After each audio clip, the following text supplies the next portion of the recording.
Մեր Տիրոջ Հիսուս Քրիստոսի անունով ողջունում ենք յուրաքանչյուրիդ եւ Աստծո փառք ենք տալիս այս միջոցառման համար, որ ունենք մեր ձեռքերում, կարողանում ենք միասնապար հավաքվել եւ Աստծո խոսքից միասնապար լսել Տիրոջ ձայնը,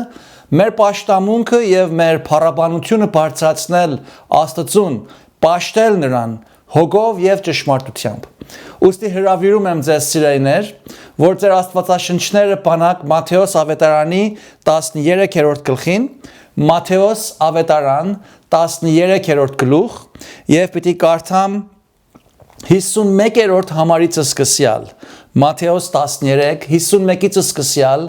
այսպես են կարդում Տիրոջ պատվական խոսքը։ Սա Տիրոջ խոսքն է, ուրեմն ստանանք ըստ այնը։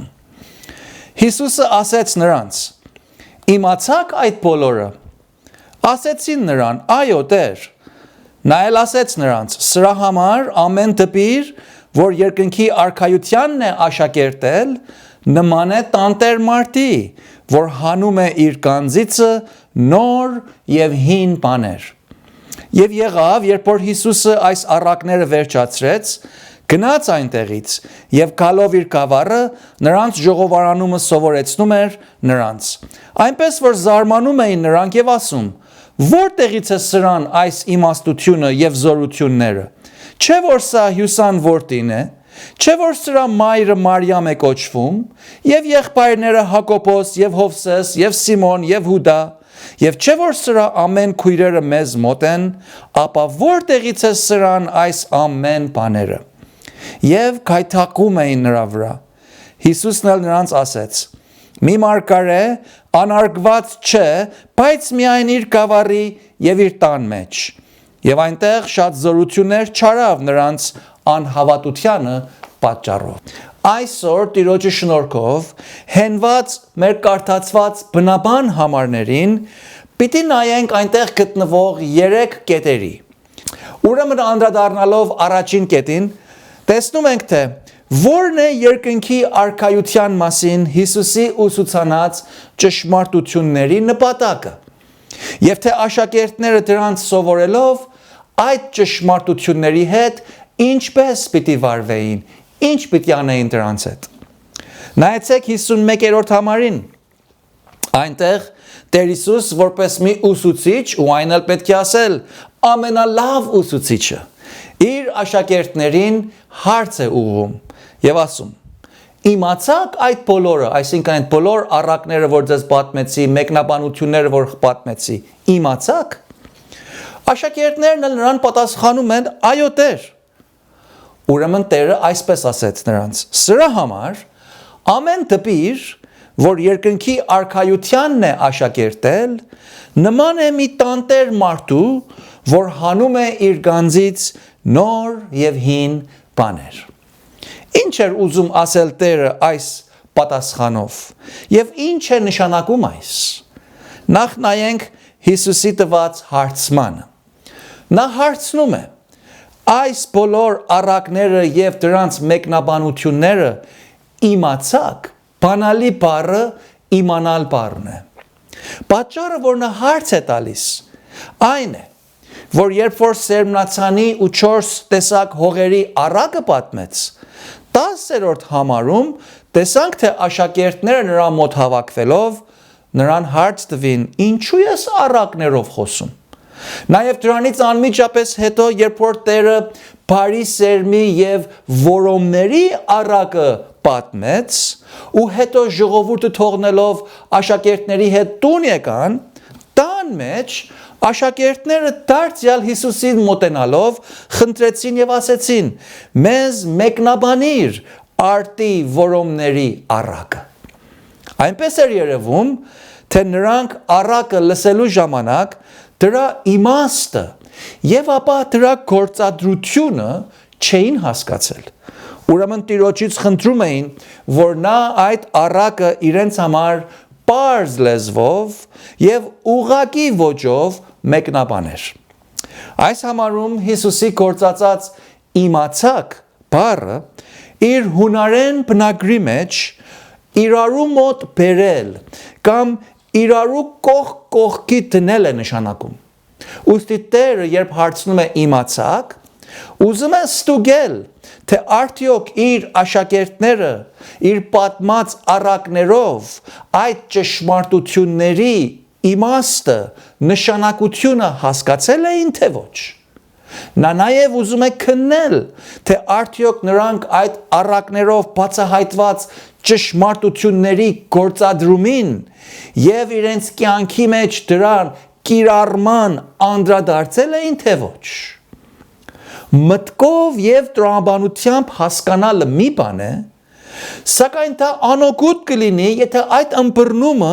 հասկացողի կյանքի եւ անձի վրա անգործադրելի եւ անկիրառելի մնա։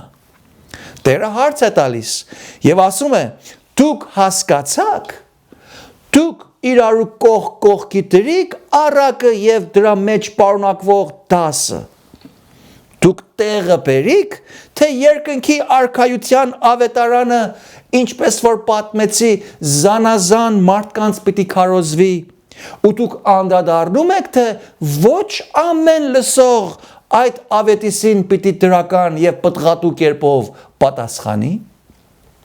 Դուք հասկանում եք, թե երկնքի արքայություն մտնելը բացարձակապես խոնարհություն է պահանջում եւ մեր մարդկային արարքներից կախյալ չի։ Դուք տեսնում եք, թե վերջապես մարդկությունը միայն երկու խմբերի է բաժանվելու ու նրանց այդ վիճակը հավիտենապես մնալու է նույնը։ Այս իմաստով Տերը հարցնում է. իմացաք ինչ ասեցի ձեզ։ Նրանք էլ պատասխանեցին. այո Տեր։ Տեսեք, որքան շնորհալի, որքան գթառատ եւ որքան լայնասիրտ է մեր վարդապետ ուսուցիչ Տերը։ Աշակերտները Տիրոջ հարցրած հարցումին այո Տեր պատասխանեցին։ Բայց դա չէր նշանակում, որ անպայման նրանք Հիսուսի խոսած բոլոր ճշմարտությունները 100%-ով իրենց բոլոր մանրամասնություններով հասկացան եւ անմիջապես սկսեցին իրենց կյանքի մեջ գործադրել։ Այլ դա նշանակում էր, թե աշակերտները իրենց ամենայն անկեղծությամբ եւ իրենց բոլոր մարդկային տկարություններով եւ սահմանափակումներով մեկտեղ իրենց լավագույն ջանքն էին անում Տիրոջ ասածները հասկանալ եւ ամբողջ սրտով, թեպետ ոչ ամենաբարձրագույն հաջողությամբ կիրառելու յետևից էին։ Եվ Տերը նրանց սիրտը տեսնելով, նրանց անձկանոք հնազանդության պատրաստակամությունը տեսնելով, նրանց անշուշտ անկատար, բայց եւ այնպես լիովին անկեղծ ու ժրաջան անձկանոքությունը տեսնելով, նրանց այդ այո Տեր պատասխանը ընդունելի գտավ։ Պարագան նույնն է նաեւ մեր կյանքի մեջ։ Մենք էլ ամեն անգամ, երբ Աստծո խոսքն ենք կարդում, կամ ամեն անգամ, երբ մի հոգևոր պատգամ ենք լսում, պետք է կանգ առնենք եւ մենք մեզ հարց տար, թե արդյոք իրավ ես այս կարդացածս կամ այս լսածս հասկացա թե ոչ։ Արդյոք ես իմ կարդացած եւ լսած աստվածային ճշմարտությունների գործադրությունը տեսնում եմ իմ կյանքիս մեջ։ Եթե հոգևոր ճշմարտությունները, որոնց մասին լսում եմ, կամ որոնց մասին կարդում եմ, ես չեմ հասկանում, կամ եթե նույնիսկ հասկանում եմ, բայց դրանց իմ կյանքի մեջ չեմ կիրառում ու դրանց գործադրությունը չեմ ստուգում, տակավին ես չեմ իմացել, թե ինչ եմ կարդացել եւ ինչ եմ հասկացել։ Դա նշանակում է, թե մենք պարտականություն ունենք այդ մեր կարդացածը կամ լսածը նորից կարդալ, նորից մտիկ տալ, դրա իմաստը հասկանալով այդ ճշմարտությունը մեր կյանքի մեջ կիրառման եւ գործադրության դնել։ Հիմա հարց տամ քեզ. արդյոք դու այսպես ես կարդում Աստծո խոսքը, թե ոչ օրաթերթի պես կարդում ու անց ես կենում, առանց անդրադառնալու թե կարդացածիդ իմաստը հասկացար թե ոչ, կամ դրա գործադրությանը ստուգեցիր կամ ոչ։ Լինում են պահեր, որ Աստծո մեզ ուսուցանածը հասկանում ենք, դրա գործադրությանն էլ պատրաստ ենք, բայց մեր մարդկային տկարությունների կամ մեր մարդկային սահմանափակումների պատճառով չենք կարողանում այնպես, որ հարկ է, անել այնինչ, որ սովորում ենք։ Պետք է ասել, որ այդ սահմանափակումների շարքին նաև կան մեր մարդկային ծուլությունները, մեր մարդկային միտումները, որոնք արգելք են դառնում մեզ կիրառել այնինչ, որ սովորում ենք եւ հասկանում ենք։ Տերը մեզ այդպիսի պարագաներում խիստ գթառատ, ողորմած եւ շնորհալի է գտնվում։ Նա այդ մեր սովորած դասը մեր կյանքում կրկին ու կրկին կրկնել կտա, մինչև որ մենք դրան լրիվ հասկանանք եւ կիրառենք, եւ այդ կետում Աստծուն մեր Տիրոջը լրիվ վստահենք եւ այդ դասը թե իր մտային կամ իր մտավորական ըմբռնումով հասկանանք եւ թե նամանավանդ դրան մեր կյանքի մեջ գործադրության դնենք։ Աստված այդ մեր հասկացածով եւ մեր գործադրությամբ կփառավորվի։ Իսկ Աստծո խոսքի մասին կարդացածդ եւ լսածդ, եթե հասկացար, ու նույնիսկ երբ որ նրան քո կյանքումդ գործադրելով դրա օրհնությունը վայելեցիր, այն ժամանակ միայն դրա հասկանալը, գործադրելը եւ ապա նույնիսկ դրանից օրհնություն քաղելն էլ բավարար չի Հիսուսի հետևորդի եւ մի աշակերտի համար։ Այլ այն դեպքում իմանալով մեկտեղ, գործադրելով մեկտեղ, դրանից օրհնություն քաղելով մեկտեղ, ես ու դու որպես Տիրոջ աշակերտ հավելյալ մի պարտականություն եւս ունենք։ Հետաքրքրականը այն է, որ այստեղ էլ, այս կետում էլ Տերը այս հավելյալ պարտականությունը բացատրելու համար նույնիսկ մի նմանություն եւ առակ է գործածում։ Իր պատմած առակներով իր աշակերտներին եւ դրանց հետ նաեւ մեզ ուսուցանում է թե Աստծո խոսքի ճշմարտությունները հասկացողը եւ դրանց իր կյանքում կիրառողը մի տանտեր մարդու է նմանում, որ իր կանձից նոր եւ հին բաներ է հանում։ Բայց ինչ է այս նմանության իմաստը։ Տանտեր կամ վերակացու նշանակում է հենց այն մարդը, որ մի տան տերն է կամ այդ տան վրա վերակացու է, հսկող է։ Հին ժամանակ հարուստները, թագավորները, իշխանները, պալատականները, ազնվականները իրենց շատ զբաղ լինելու հիման վրա, իրենց տնային կյանքը, իրենց նույնիսկ սեփական ունեցվածքը եւ մինչեւ անգամ իրենց ընտանիքի անդամները եւ սիրելիները,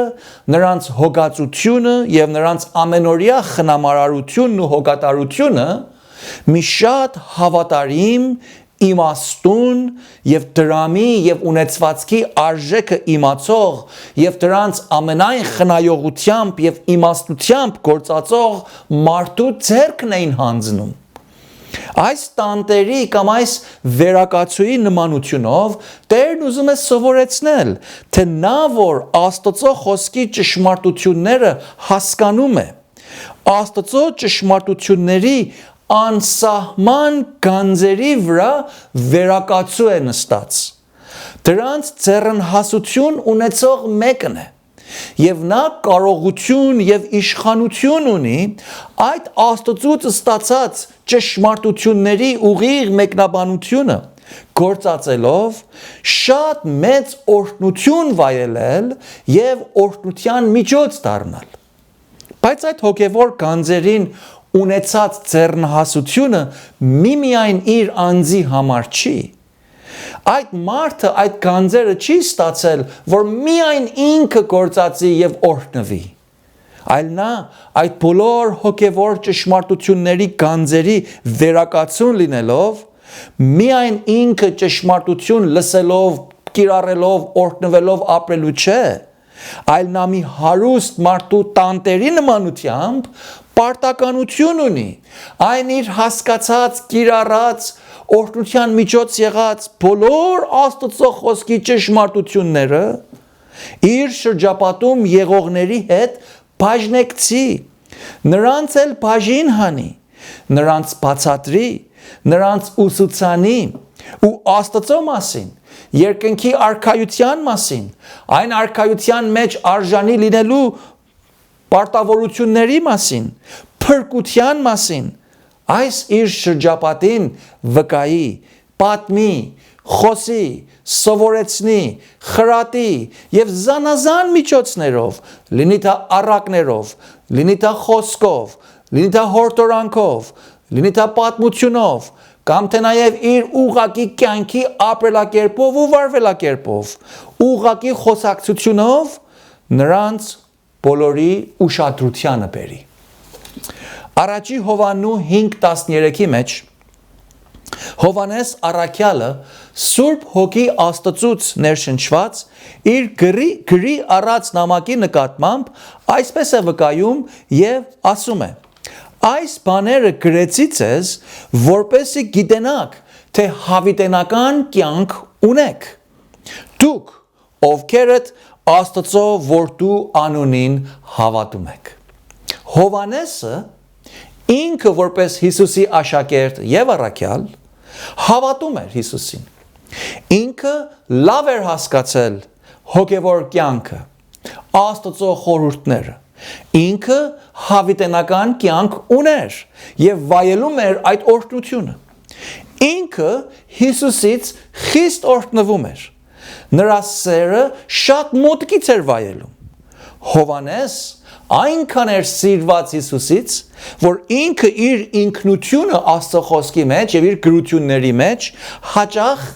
ասում է ինքն իր մասին այն աշակերտը, որին Հիսուս սիրում էր։ Եվ այդ անունով է բացահայտում իր ինքնությունը։ Բայց այս բոլորով հանդերձ Հովանեսը դրանցով չի բավականանում, այլ ասում է. հիմա այս բաները ձեզ եմ գրում, ձեզ եմ փոխանցում, ձեզ համար գրի եմ առնում, եւ այս ուսուցման փոխանցումի նպատակս այն է, որ դուք էլ իմանաք, դուք էլ վստահ լինեք, դուք էլ այդ հավատքով հաստատվեք, թե դուք, ովքեր Հիսուսի անունին, այսինքն նրա ով լինելուն ու ինքնությանը հավատում եք, վստահում եք, այդ ձեր հավատքի միջոցով, Հիսուսի մեջ լինելով, հավիտենական կյանք եք ստացել, ու Հիսուսի մեջ հավիտյան պիտի ապրեք։ Այս ճշմարտությունները գանձի նման ու պետք է ասել աշխարհի բոլոր գանձերից ամենից ավելի արժեքավոր գանձն է, որ Հովանեսը մեզ հետ բաժնեկցում է։ Ընդհանրապես գանձ ձեռք բերելը մարդկանցս համար մի ուրախալի երևույթ է։ Շատ հազվագյուտ գտնես մեկին, որ նրան մի գանձ տաս եւ նա չուրախանա։ Նաև գանձ եւ ունեցվածք ունենալը մարդուս մի տեսակ հանգստության, ապահովության, խաղաղության զգացում է տալիս։ Գանձ ունեցողը ընդհանրապես չի մտահոգվում, թե միգուցե վաղը մյուս օրը սովից կմեռնի, կամ միգուցե վաղը մյուս օրը մերկ եւ անտուն կմնա։ Ընդհակառակը գանձ ունեցողը ինքն իրեն շատ երջանիկ եւ հագեցված է նկատում։ Տերն ասում է. մարդուս համար Աստծո պատրաստած երկնքի արքայությունը եւ այն արքայության արժանի լինելը գանձ եւ գանձից շատ ավելի թանկարժեք է։ Առակաց 15:6-ի մեջ կարդում ենք. ուղարարի տանը շատ գանձ կա։ Եվ Պողոս առաքյալ Տեր Հիսուսի մասին բացատրելով Կողոսացիս 2:3-ի մեջ ասում է, թե բոլոր իմաստության եւ գիտության ամեն գանձերը Քրիստոսի մեջ են պահված կամ ծածկված։ Երկրորդ Կորինթացիս 4:7-ի մեջ առաքյալը Հիսուսով մեր մեջ Աստծո կատարած հոգևոր լուսավորման արարքը գանձի է նմանեցնում եւ այսպես է գրում Երկրորդ Կորինթացիս 4:7 որովհետեւ Աստված որ ասեց թե խավարիցը լույս ծագե ինք մեր սրտերի մեջ ծագեցրեց Աստծո փառքի գիտության լուսավորությունը տալու համար Հիսուս Քրիստոսի դեմքումը բայց մենք այս գանձը այսինքն այդ լուսավորությունը որ Աստծո գործն էր մեր կյանքի մեջ այս գանձը հողի ամանների մեջ ունենք որպեսի զորության գերազանցությունը Աստծունը լինի եւ ոչ թե մեզանից Ուրեմն առաքյալը մեր փրկությունը եւ հոգեվոր ճշմարտությունների հասկացողությունը լուսավորությունը կարողությունը կամեցողությունը գանձի է նմանեցնում այն էլ լիովին Աստծուց ստացած գանձի մի հողի անպատիվ ամանի մեջ որպեսզի դրա բոլոր փառքը Աստծունը լինի եւ ոչ թե մեզանից Ոստի այս գանձը ստացողներս Տիրոջից պատասխանատվություն ենք ստացել նաև, որ մեր այս ստացած գանձից ուրիշներին էլ բաժին հանենք։ Առաջին Տիմոթեոս 4:6-ի մեջ Պողոս առաքյալը գրում է երիտասարդ հովիվ Տիմոթեոսին եւ այս ուղղությամբ նրան այսպես է խրատում. Եթե այս բաները, այսինքն այս ճշմարտությունները, որ խոսել եմ քեզ, եղբայրներին խրատ տաս, Հիսուս Քրիստոսի բարի պաշտոնյան կլինես, սնված հավատքի խոսքերով եւ այն բարի վարդապետությունով, որին հետևեցիր։ Նկատի առեք, թե ինչպես առաքյալը Աստծո խոսքի եւ Աստվածաշնչի վարդապետության բարի է անվանում։ Լավ է, որ մենք Աստծո խոսքի վարդապետությունները սնունդի պես սնվենք եւ ապա ուրիշներին մատակարարենք։ Նա շարունակում է 11-րդ համարում եւ ասում այս բաները պատվիրիր եւ սովորեցրու եւ առաքյալը Տիմոթեոսին իր երկրորդ նամակի մեջ դարձյալ շարունակում է այս նյութով խրատել եւ երկրորդ Տիմոթեոս 2:1-ից սկսյալ ասում է Արդ դու իմ որդյակ զորացիր այն շնորհքովը որ Հիսուս Քրիստոսումն է Եվ այն բաները, որ ինձանից լսեցիր, շատ վկաներով հավատարիմ մարդկանց հանձնիր, որպեսզի կարող լինեն ուրիշներին էլ սովորեցնել։ Տեսնում եք, քանի ձեռք է փոխանցվում Պողոսից Տիմոթեոսին, Տիմոթեոսից հավատարիմ մարդկանց եւ հավատարիմ մարդկանցից բոլոր ուրիշներին։ Պարագան նույնն է նաեւ մեզ համար։ Մենք էլ որպես Աստծո զավակներ Նաև մենք, որոնք տարիներ շարունակ լսել ենք, կարդացել ենք, սերտել ենք, ուսումնասիրել ենք եւ բավական ուղիղ եւ աստվածաշնչային վարդապետություններով, գիտելիքներով եւ ճշմարտություններով սնվել ենք։ Բավարար չի, որ մենակ դրանց անձնապես հասկանանք։ Միայն մեր կյանքում դրանց անձնապես գործադրենք եւ գանձանման դրանց օրհնությունը միայն անհատապես վայելենք ապա հարկ է մեզ որ մենք էլ մեր ուղիղ եւ աստվածաշնչային վարդապետությունները որ այս բոլոր տարիների ընթացքում սովորել ենք եւ տակավին սովորում ենք մենք մեր շրջապատի հետ մեր տնեցիների հետ մեր կողակիցների հետ մեր զավակների հետ եւ մեր շուրջը գտնվող ծանոթների ու նույնիսկ անծանոթների հետ բաժնեկցենք նկատի առեք թե ինչպես Տերն ասում է որ այս տանտերը իր գանձից հանում է նոր եւ հին գանձեր ապա ո՞րն է նոր եւ հին գանձերի իմաստը եւ նշանակությունը Նոր եւ հին գանձերի նմանությունը գործածելով Տերն ուզում է հասկացնել թե նրա աշակերտները եւ նրանց պես նաեւ մենք շարունակաբար սովորողներ ենք Դա ուղիղ է որ մենք շատ հիանալի վերակազմ աստվածաբանական ճշմարտություններ ենք սովորել Եվ դրանց մեր կյանքում ժամանակից ի վեր է որ գործադրում ենք եւ գանձի պես ու գանձից ավելի արժեքավոր եւ օրհնաբեր ենք գտնում Բայց դա չի նշանակում որ մենք այլևս նոր բան սովորելու կարիք չունենք ու ամեն բան արդեն իմանում ենք Դա չի ճշմարտությունը։ Ուղիղ աստվածաբանությունը լավ սովորող անհատը եւ ուղիղ վարդապետության մեջ խորացողը անմիջապես անդրադառնում է, թե որքան նա ավելի է սովորում ու խորանում, այնքան ավելիով նա հասկանում է, թե որքան ավելի բան կա, որտեղ նա չի իմանում։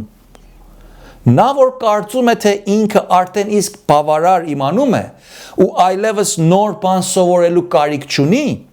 իրականության մեջ այն փոքրիկ երեխային է նմանում, որ ծովեզերքի ջրի ափերին խաղում է ալիքները մեռած տեղը եւ ոտները ալիքների վերջավորության թացացնելով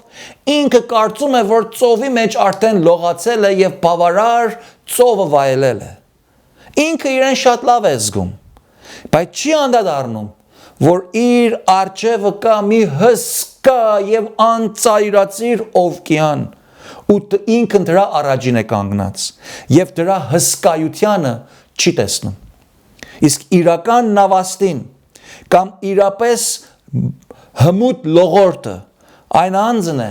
որ օվկիանի կամ ծովի մեծությանը անդրադառնալով դրա մեջ ամենայն ուշադրությամբ եւ ամենայն վախով ու երկյուղացությամբ եւ ամենայն խոնարհությամբ է մտնում եւ օվկիանի համեմատ իր ունեցած անկարողության անդրադառնալով է, որ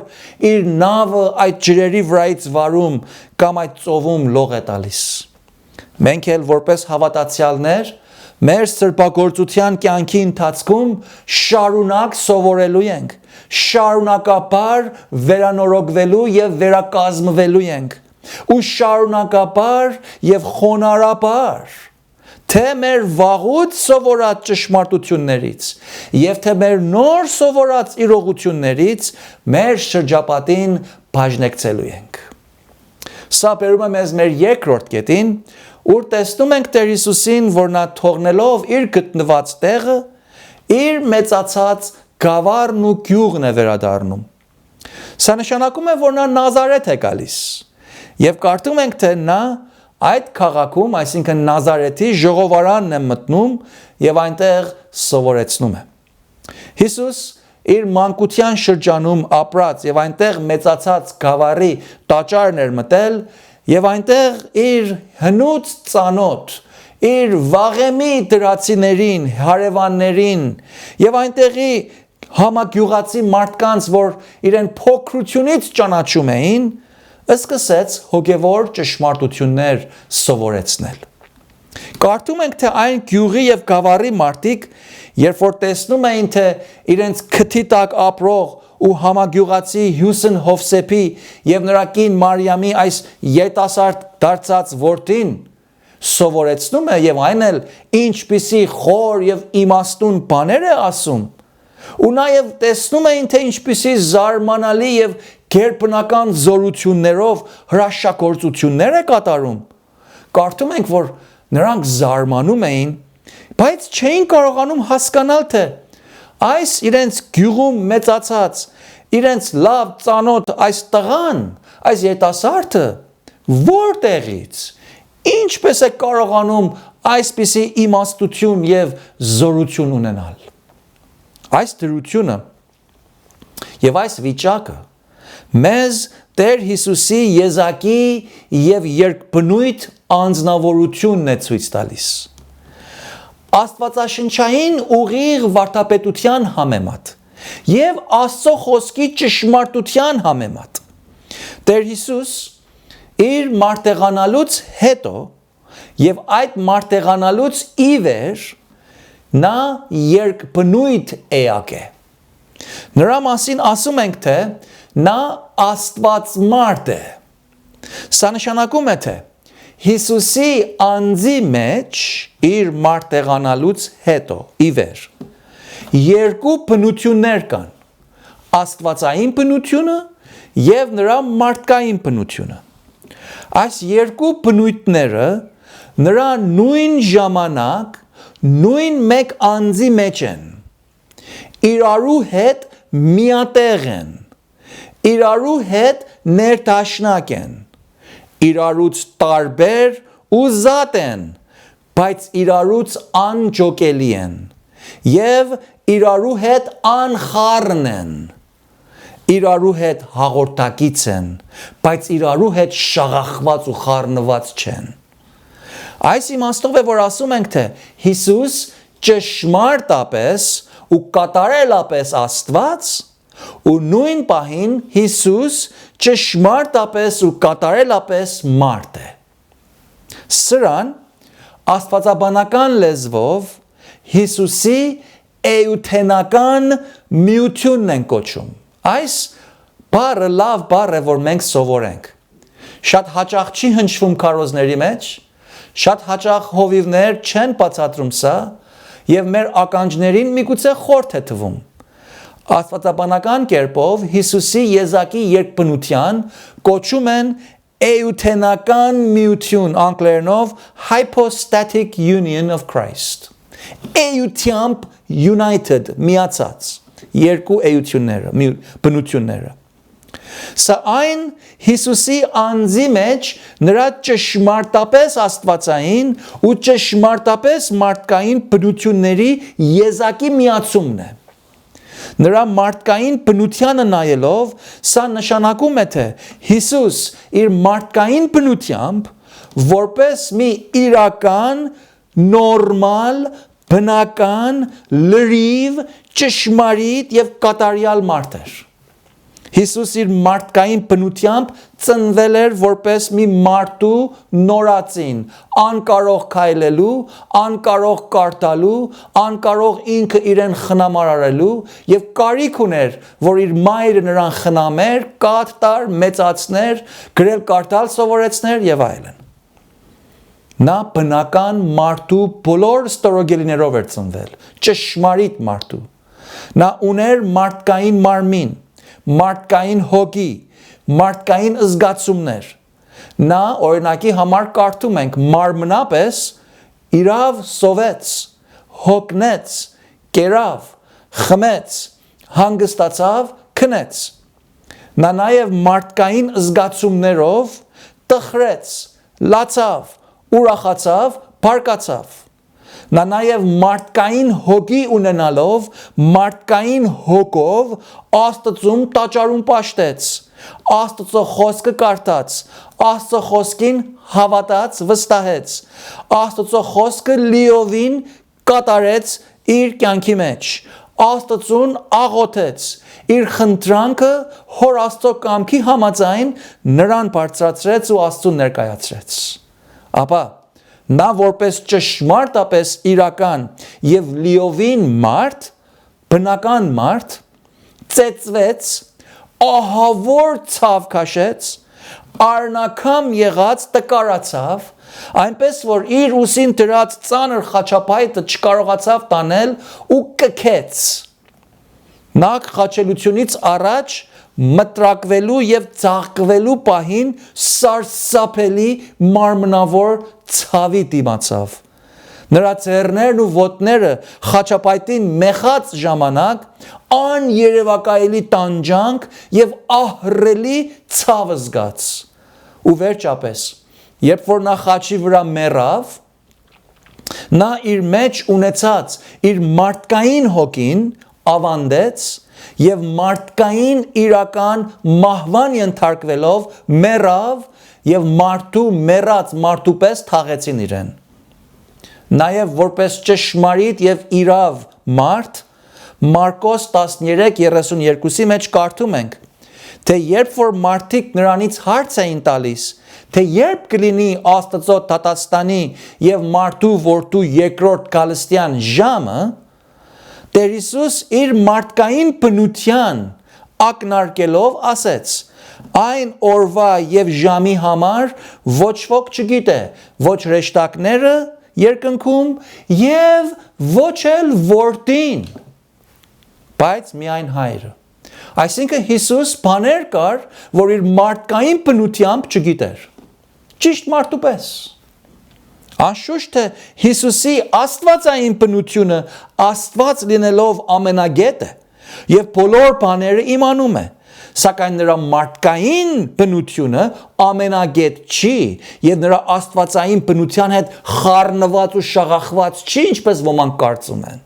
Զատ է, անջոկելի է, բայց ինքնուրույն է, անխառն է։ Եվ պետք է ասել, որ այս երկու բնությունները մերթ իրարու հետ պետք եղած պահին հաղորդակցվում են։ Հաղորդակցության մեջ են։ Նրա աստվածային բնությունը, նրա մարդկային բնության պետք եղած պահին աստվածային բաները, գիտելիքները հաղորդում է եւ Հիսուսին իմացել է տալիս։ Օրինակի համար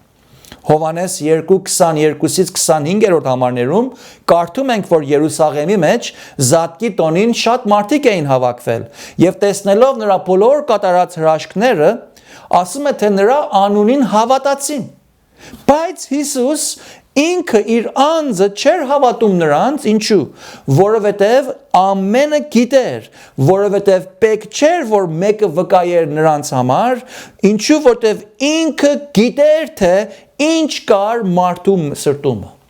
Ուրեմն ինքը աստվածային իր բնությունից ստացած մարդու իր մարտեղացած վիճակով կարողանում էր տեսնել նրանց սիրտը, կարդալ նրանց սրտի մեջ եղածը։ Դրա համար նրանց չէր վստահում, նրանց հավատքը ընդունելի չէր գտնում։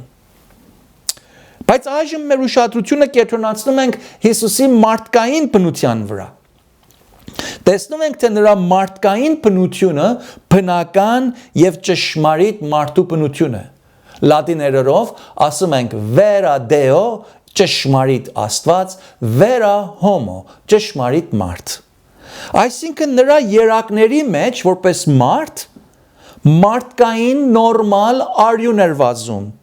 Եվ հակառակ այսօրվա զգացամոլ եւ սենսացիոն քարոզիչների քարոզած սխալ եւ մոլար ուսուցմունքներին, Հիսուսի մարմնի մեջ վազող արյունը որևէ մի հատուկ գերբնական արյուն չէր։ Այլ դա բնական մարդու արյան նման արյուն էր։ Իսկ երբ կարդում ենք, թե Տեր Հիսուս Քրիստոսի արյունը մեզ սրբում է ամեն մեղքից, այդ համարի մեջ արյուն բառը չի ակնարկում Հիսուսի երակների մեջ հոսող այն կարմիր հեղուկին, այլ դա Հիսուսի կյանքին է ակնարկում, որովհետև համարվում է, որ կյանքը արյան շնորհիվ է գոյատևում, ուստի նրա քավչարար կյանքի զոհը նրա արյան թափելու բառամթերքով է ներկայացվում։ Ուրեմն այս համարի մեջ արյուն բառը ակնարկում է Հիսուսի մարդկային ուղարար կյանքին, որը նա փոխանորդաբար այդ կյանքը մահվան ենթարկեց, որպեսզի մեր նման մեղավորների եւ նրան հավատացողների մեղքի պատիժը վճարվի։ Ուրեմն Հիսուսի մատից կաթած մի կաթիլ արյունը ոչ մի տարբերություն չունի իմ ու քո մատից կամ ուրիշ որևէ մի մարդ արարածի մատից կաթած արյունից։ Իրականության մեջ Հիսուսի արյունը այլևս գոյություն չունի, որովհետև երբ որ նա մեռավ, նրա արյունը գետին թափվեց, եւ երբ որ նա հարություն առավ, նա փառավորյալ մարմնով հարություն առավ եւ այդ փառավորյալ մարմնով երկինք անբարձավ։ Իսկ առաջին Կորինթացիս 15:50-ի մեջ Աստծո խոսքը մեզ վստահեցնում է, թե մարմին եւ արյուն Աստծո թագավորությունը չեն ժառանգել։ Ուստի Հիսուս հիմա երկնքում լինելով նրա փառավորյալ մարմինը մսից ու արյունից չի բաղկանում։ Ուրեմն բոլոր մեղավորներ, որ հիմա փրկության են գալիս եւ իրենց մեղքերից քավություն են գտնում, Հիսուսի ֆիզիկական արյունով չի որ փրկվում են, այլ նրա փոխանորդաբար կյանքի զոհիվ եւ նրա ուղարար կյանքի հիման վրա է որ փրկվում եւ երկնքի արժանի են դառնում։ Պետք է նաեւ հասկանալ, թե Հիսուս երկրի վրա ապրելիս մարդկային բոլոր թե ֆիզիկական, թե հոգեկան եւ թե զգացական յուրահատկություններն ուներ, բայց այդ բոլորի մեջ նա ապրեց առանց մեղքի եւ իր բնության մեջ մեղքի պղծություն չկար։ Նա Ադամից հոգևոր անկման լիովին պղծությունը չէր ժառանգել։ Ուստի նա որպես մարդ էակ ծնվել էր ուղարար, առանց դատապարտության տակ լինելով, բայց սա չի նշանակում, որ նա մեղք գործելու կարելիությունը չուներ։ Ընդհակառակը, նրա մարդկային բնությունը ճշմարտապես վերահոմո, ճշմարտապես մարդու բնություն լինելով, իրապես ճշմարտապես չարից փորձվելու եւ մեղքի մեջ ընկնելու ենթակա բնություն էր, եթե ոչ չէր կարող մարդկային նորմալ բնություն լիներ։ Թեպետ նա սատանայից իրապես որպես մարդ փորձվեց, եւ թեպետ նրա կրած փորձությունները իրական նրան մեղք գործելու են ուզում առաջնորդել եւ կարելությունն էլ ունեին որևէ մարդու ներառյալ Հիսուս մարդուն մեղքի մեջ գցել, բայց Հիսուս այդ իրական փորձության դեմ դնելու համար իր աստվածային բնությանը չդիմեց, ոչ էլ դրանց հաղթահարելու համար մի գերմարդկային շահագործություն ներկայացրեց, ոչ մի կերպով գերմարդկային զորություն չգործադրեց, այլ ինչ արավ Հիսուս, պարզապես լոկ միայն որպես մի ուղարար մարդ, իրապես մեղքի եւ իրական փորձության ենթակա լինելով, միայն արավ ինչ որ մի ուղարար մարդ պիտի աներ, նա միայն եւ լոկ Աստծո խոսքին դիմեց եւ Աստծո խոսքին հնազանդություն արավ եւ այն փորձության եւ մեղքին Աստծո խոսքի զենքով դիմադրեց եւ Աստծո օրենքը եւ պատվերը կատարելով, հնազանդելով մեղքին եւ փորձության հաղթեց։ Այս մարդկային բնությամբ նրա ուղարար հաղթության շնորհիվ Տերը թե իր անձի ուղարարությունը կանգուն պահեց եւ թե նաեւ մեզ իրմով փրկվածներիս մեղքի եւ փորձության վրա հաղթելու ձևը, օրինակը, բանալին եւ ճանապարհը ցույց տվավ ու եղավ։ Այս մարդկային հաղթական կյանքի ուղարարությունովն է, որով նա ծածկում է իր մահով կավություն ստացած արդարացած հավատացյալին, այսինքն մեզ, ու մեզ երկնքումը հավետ ուղարար է կեցնում։ Իսկ երկրի վրա ապրած ընթացքում Հիսուս այնքան բնական մարդկային կյանք էր ապրել, որ հիմա, որ խոր աստվածաբանական ճշմարտություններ սովորեցնելիս եւ Աստծո զորություններով նշաններ անելիս, նրա դրացիները, գյուղացիները երբեք չեն կարողանում հասկանալ ու կասկածել անգամ, թե միգուցե Հիսուսի մեջ կարելի է մի աստվածային բնություն ներկա լիներ։ 55-րդ համարում կարդում ենք, թե նրա դրացիները եւ նրան մանկությունից ի վեր ճանաչողները Հիսուսին նրա ընտանիքի մյուս անդամների հետ են համեմատում եւ ասում են, չէ՞ որ սա Հյուսան որդին է, սրա մայրը Մարիամ է կոչվում, սրա եղբայրները Հակոբոս, Հովսես, Սիմոնն ու Հուդան են, չէ՞ որ սրա քույրերը միշտ մեզ մոտ են, ապա որտեղից է սրան այս բոլոր բաները։ Մեզ համար դասը այն է, որ մենք Տեր Հիսուսին ուղիղ կերպով ճանաչելու ենք։ Մենք պաշտելու ենք Աստվածաշնչում բացահայտված եւ ուղիղ դասավորված քրիստոսաբանական վարդապետությամբ մեկնաբանված Հիսուսին, ու ոչ թե մեր զգացումներով, մեր մտքի երևակայություններով ու հաճախել սուրբգրային սխալ, հակասուրբգրային սխալ տեղեկությունների հիման վրա մեր մտքում մի Հիսուս կազմած երևակայությամբ Հիսուսին պաշտել։ Նաև նկատի առնելու ենք, թե այն գավառում ապրող ժողովրդի պես, որոնք Հիսուսին միայն որպես իրենց գյուղում մի երեխա էին տեսնում, այս օրերիս էլ քրիստոնյա կոչված մարդկանց շատերի մոտ այս նույն սխալը եւ շվարածությունն է գնում։ Հաճախ որոշ եկեղեցիներում տեսնում ենք Հիսուսի եւ Մարիամի պատկերը, ուր Հիսուս որպես իր մոր գրկին պառկած նորածինն է ներկայացվում։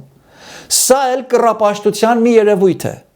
Հիսուս այլևս այն մանուկը չի, որ Բեթլեհեմի մսուրի մեջ ծնավ ու շարունակաբար իր մոր կրծքին փակավ։ Նա մեծացավ, նա երկրավոր իր ծառայությունը լրիվ կատարեց, Բոլոր հնազանդությունը կատարեց։ Նա խաչվեց, նա հարյավ, նա հիմա Աստծո աջ կողմը նստած թագավորում է բոլոր բաների վրա ու նամանավանդ իր մով փրկյալներիս հոգու եւ կյանքի վրա։ Ուստի երբ մենք գալիս ենք Հիսուսի առաջին, մենք չենք գալիս Հիսուս Մանուկի եւ Մարիամի առաջին պաշտամունք անելու համար։ Մենք գալիս ենք Տեր Տերանց ու թագավոր թագավորած Հիսուսի առաջին եւ այնտեղ մեր պաշտամունքը մատուցում ենք ոչ թե Մարիամին, ոչ էլ Մարիամի միջնորդությամբ, այլ ուղղակի պաշտում ենք երրակումի Աստվածությանը, Հորը, Որդուն եւ Սուրբ Հոգուն, Սուրբ Երամիասնությանը Հիսուս մարդու Աստծո միջոցով եւ դրա միջնորդությամբ։ Սա բերում է մեզ մեր երրորդ կետին։ Ուր տեսնում ենք, թե ցավալին այն է, որ այս ժողովուրդը փոխարեն ուրախանային, փոխարեն իրենց գավառացի մեկի ցուցաբերած այս իմաստության եւ զորությամբ պարծենային, նրան քաջալերեին, նրան վստահեին, նրա ասածներին վստահեին, ընդհակառակը 57-րդ համարի մեջ կարդում ենք, թե այս մարդիկը Հիսուսից գայթակղվեցին, այսինքն նրանից վիրավորվեցին եւ նրա վրա սաստիկ բարկացել էին, բայց ինչու էին այս մարդիկ բարկացել Հիսուսից, ինչու էին նրանից զայրացել, ինչու էին վիրավորվել ու գայթակղվել։ Եթե ուզում եք մանրամասնությունները իմանալ, պետք է դարձնենք Ղուկաս 4-րդ գլուխ 14-րդ համար։ Այնտեղ կարդում ենք. Ղուկաս ավետարանիչը մանրամասը գրում է, թե ինչ տեղի ունեցավ այն օրը, երբ Հիսուս Նազարեթ վերադարձավ։ Ղուկասն ասում է, թե Հիսուսը սատանայի փորձությանը հաղթահարելուց հետո հոգու, այսինքն Սուրբ Հոգու զորությամբ ետ դարձավ Գալիլեա եւ նրա համբավը գնաց այն գավառի ամեն կողմերը։ Եվ հետո այդ նույն գլխի 16-րդ համարի մեջ կարդում ենք. եւ եկավ Նազարեթ, ուր որ մեծացել էր, եւ իր սովորությանը պես շաբաթ օրը ժողովարան մտավ։ Եվ կանգնեց, որ կարդա, այսինքն Աստծո խոսքից կարդա։ Եվ Եսայի մարգարեի գիրքը տվին նրան, եւ երբ որ գիրքը բացավ,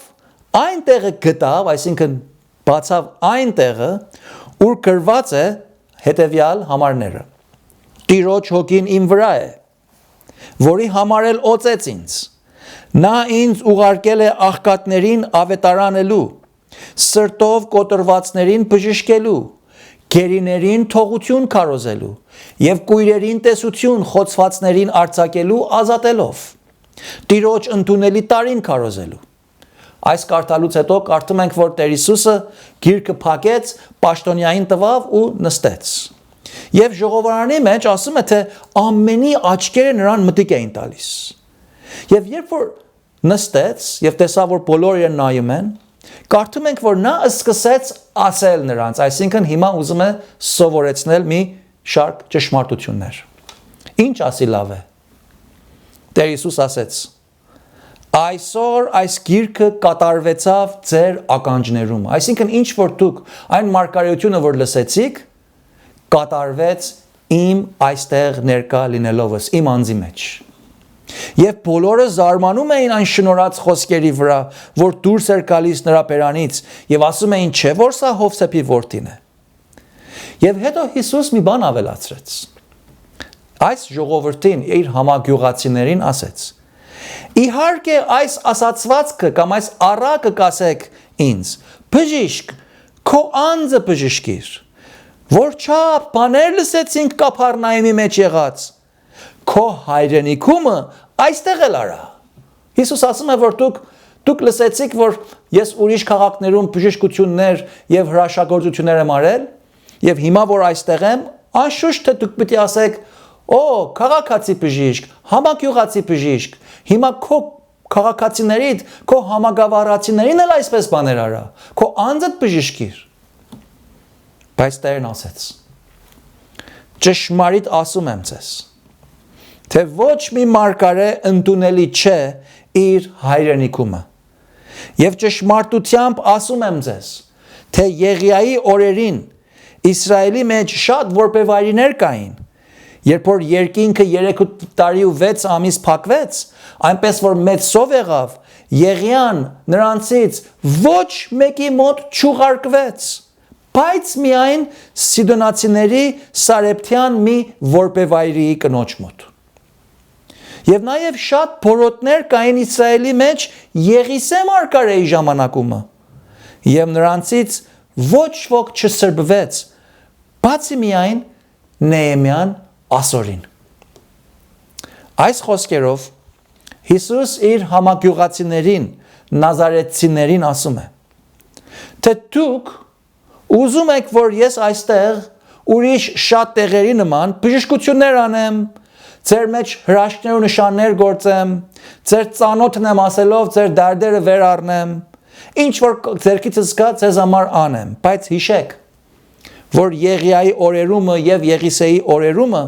թեպետ Իսրայելի մեջ շատ կարիքներ կային, տկարներ կային, սովածներ կային, բորոտներ կային, հիվանդներ կային, եւ սրանք բոլորը հրյա մարդիկ էին։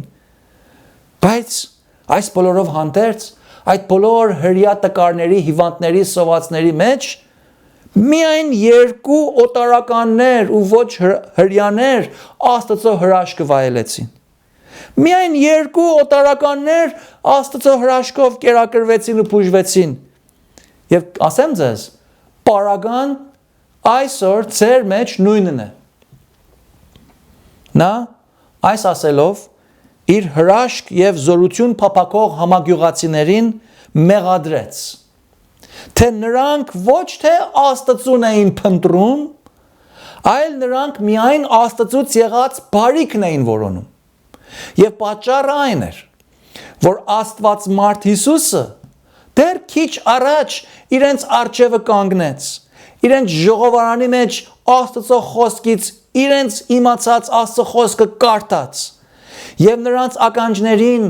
իրենց սպասված Աստծո որդի Մեսիայի ազատարարի մասին գրված մարգարեությունը նրանց լսելի դարձրեց։ Բացեն ու բաց ասեց, թե այս մարգարեությունը ինձ համար է գրված, ես եմ այն օծյալը, ձեր ականջներումը կատարվեց, Աստված ինձ է ուղարկել, ինձ է օծել, անեմ այնինչ, որ դուք սպասում եք, որ ազատարար Մեսիան անի, ուրեմն ես Աստծո որդին եմ, ուրեմն դուք պիտի ինձի հավատաք։ Բայց նրանք Հիսուսին չէին հավատում, նրանք Աստծո որդու հետ գործ չունեին, նրանք Աստծո օծյալի եւ Աստծո ուղարկած որդուն չէին որոնում, այլ նրանք միայն Հիսուսի միջոցով հրաշք ու բարիք ու հանգիստ ու օրհնություն ու բժշկություն ու հաց ու այդպես բաներ էին ուզում։ Ինչ որ այսօր շատ հավատացյալ կոչվածներ այդ են անում։ Հավատա կբժշկվես, հավատա կհարստանաս, հավատա հանգստանաս, հավատա կյանքիդ բոլոր դժվարությունները կհարթվեն։ Սա սուտ է, սիրելիներ։ Սա դժոխքի արմատներից դուրս եկած ծուռ, մոլար եւ հակասուրբգրային ստություն է, որին մեկ երկվայրկյան մտիկ տալ եւ հավատալ չարժեր։ Դրա համար Հիսուս ասում է նրանց միջումը շատ հրաշքներ չարավ եւ զորություն չգործադրեց նրանց անհավատությանը պատճառով։ Ոչ թե չէին հավատում, որ Հիսուս չէր կարող հրաշք անել։ Հավատում էին, որ Հիսուս կարող էր հրաշք անել։ Դա չի հավատքի հիմքը։ Մեր հավատքի հիմքը հրաշքների վրա չի։ Մենք չենք հավատում, որովհետեւ հրաշք ենք տեսնում։ Երբեք բացարձակապես կավլիցի եւ նրանք որ հավատում են, որովհետեւ հրաշք են տեսնում, նրանց հավատքը ունայն է։ Մենք հավատում ենք, որովհետեւ Աստված այդպես ասաց։ Հիսուս այդպես արավ։ Տերոջ խոսքը այդպես է սովորեցնում մեզ։ Մեր հավատքը հրաշքների, զորությունների, նշանների վրա չի, մեր հավատքը հրաշագործ Աստծո եւ Հիսուսի վրա է։ Ուրեմն Ղուկաս 4:28-ի մեջ շարունակում է եւ բացատրում է, թե ինչու այս մարդիկ Հիսուսից նեղվեցին եւ բարկացան։ Ղուկասն ասում է, երբ որ այդ լսեցին, ժողովարանի մեջ ամենքը բարկությունով լցվեցին։ Եվ չեմ զարմանում, երբ մարդիկ մեր վրա բարկանում են։ Նույնիսկ հավատացյալ կոչվածներ մեզանից նեղանում են։ Մի նեղացեք մեզանից։ Ինձանից նեղվելու բան չունեք։ Ես Աստծո խոսքն եմ բացատրում։ Իրականության մեջ մենք ձեզ համար աղոթում ենք։ Մենք աղոթում ենք, որ Աստծո խոսքը ուղիղ հասկանաք եւ ուղիղ մեկնաբանեք։ Այն լավ տանտերի մարդու պես հին ու նոր գանձերից ուղիղ գանձեր հանեք, ոչ թե սխալ ու ծուռ։ Ասում է ամենքը բարկությունով լցվեցին, նկատի առեք, որ այս բարկությունով լցված մարդիկը ժողովարանի մեջ նստող մարդկանցից էին, ինչ որ այսօր է կատարվում մեր շրջապատում։ Եվ վեր կացան քաղաքիցը դուրս անեցին նրան, այսինքն Հիսուսին քաշքշելով քաղաքից դուրս անեցին։ Ուր տարին։ Մինչև այն Սարի գլուխը, որին վրա նրանց քաղաքն էր հիմնված։ Նազարեթ քաղաքը բարձրունքի վրա էր։ Եվ տարին մինչև այն բարձրունքը, որ ինչ անեն, որ այն բարձր տեղից վայր գցեն նրան։ Իսկ նա նրանց միջովն անցավ գնաց։ Աստված պաշտպանում է իր ուղիղ ծառաներին։ Այս արիսը շատ բան չի փոխվել։ Նրանց մոտ, ովքեր թեպետ հավատարմաբար եկեղեցի են գնում, իբրև թե Աստծուն են պաշտում, բայց իրականության մեջ նրանք Աստծո համար չեն պաշտում։ Վասն Աստծուն չեն պաշտում, այլ նրանք իրականում հենց պաշտում են իրենց։ Նրանք Աստծուն չեն որոնում, այլ նրանք Աստծուց ստացած օրհնությունները, խաղաղությունները, ապահովությունը, հանգստությունը, հարստությունը եւ բոլոր նախախնամքն են փափակում։ Մեկին ասում ես ինչի համար աղոտ անեմ քեզ համար։ Անմիջապես բերանը բացում է, որ երեխաս հաջող լինի, գործը հաջողվի, green card առնենք, մեզ տեղից չհանեն եւ նայեցեք, սրանք լավ բաներ են։ Պիտի սրանց համար աղոթենք, բայց սրանք չեն առաջնակարգ աղոթքի նյութերը։ Առաջնակարգ աղոթքի նյութը այն է, թե դու հավիտենականությունդ ուր պիտի անցնես։ Ու եթե չապաշխարես, դժոխք պիտի գնաս։ Դրա համար պիտի մտահոգվես, զոր ու գիշեր դրա համար պիտի լացես։ Ամենամեծ մտահոգությունդ այն պիտի լինի, որ դու քո հավիտենական կյանքդ ուր պիտի անցնես։ Աստվածաշունչը այսպիսի ինքնակենտրոն մարդկանց համար եւ այդ ինքնակենտրոն մարդկանց նկատմամբ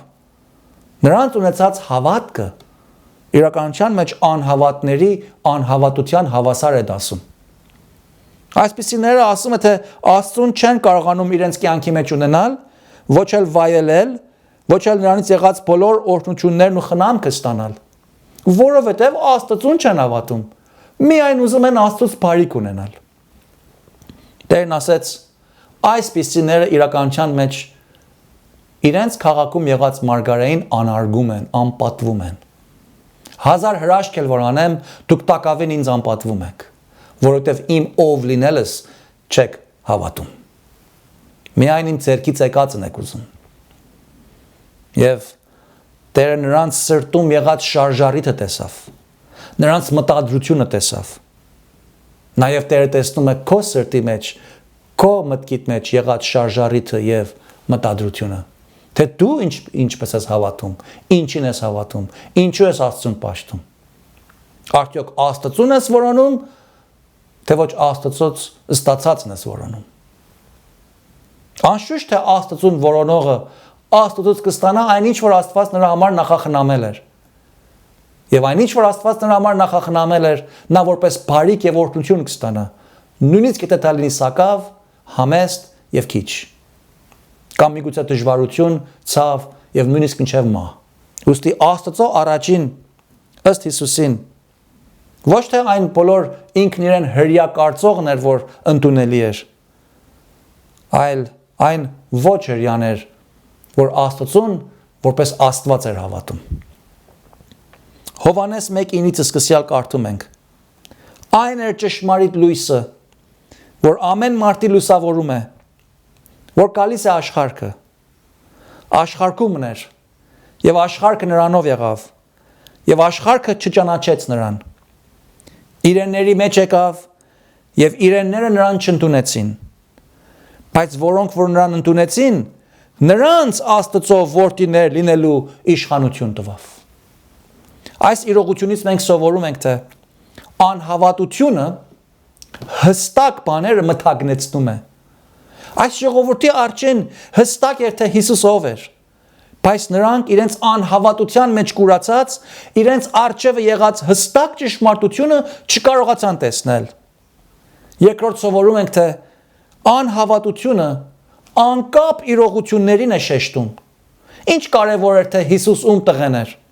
Ինչ կարևոր թե ով էր նրա հայրն ու մայրը կամ ով էին նրա եղբայրներն ու քույրերը։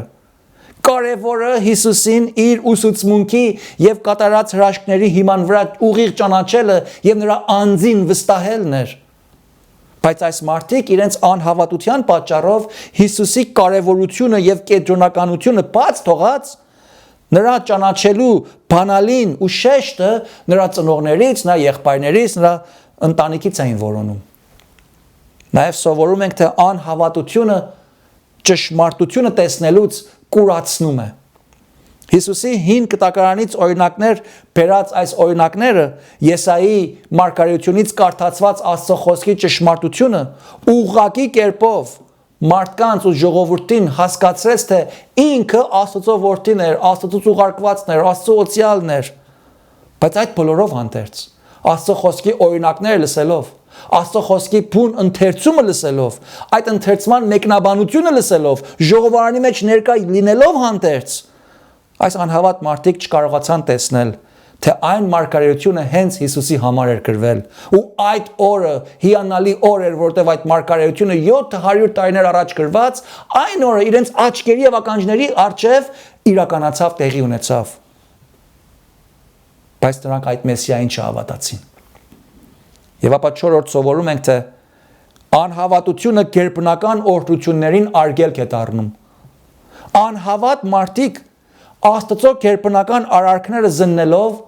ճանանում են որոնել, թե ինչպես կարելի է դրանց իրենց խելքով, մտքով հասկանալ, բացատրել,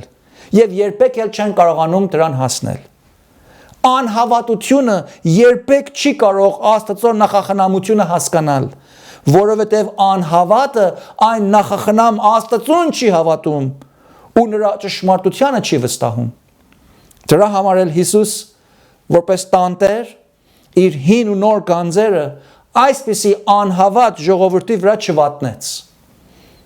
այլ նրանց թողնելով հեռացավ նրանցից։ Իսկ մենք որպես հավատացյալներ կանչված ենք տանտերի պես մեր Տիրոջ պես իմանալ ում պիտի տանք նոր ու հին գանձերը։ Աստծո մեզ տված հոգևոր գանձերը մարգարիտների պես խոզերի առջև չնետել, այլ հին ու նոր գանձեր տալ այն շրջապատում եղողներին ու նրանց ուղիղ կերպով ճանաչեցնել մեր Փրկչին ու Տեր Հիսուսին, որոնք անցկանոք լսում են մեզ, հավատում են եւ Աստծուց հավատալու կարողություն եւ կամեցողություն են ստանում։ Մենք կանչված ենք վստահել նրա ուղարար կյանքին, վստահել մեր Տիրոջ փոխանորդական մահին, շարունակել հավատալ մեր երրակումի Աստծուն, պաշտել նրան, օրհնվել նրանից, օրհնության միջոց դառնալ շատերին եւ վերջնականապես շատ փառք բերել մեր Աստծուն, որպեսզի նա լինի ամեն բանի մեջ նախապատիվ ու ոչ թե մեր տան մեջ ու գյուղի մեջ անարգված մարգարեն։ Նա լինի մեր տան ու գյուղի մեջ փառավորյալը։ Նա լինի մեր կյանքում, մեր ընտանիքում, մեր անձում, մեր տնում, մեր գործում, մեր եկեղեցում, մեր գավառում, մեր քաղաքում, մեր ազգում, մեր երկրում, մեր պետության մեջ ու որևէ եղած տեղում ամենանախապատիվը, ամենահարգելին եւ ամենապատվավորը։ Իբարս Տիրոջ։ Ամեն։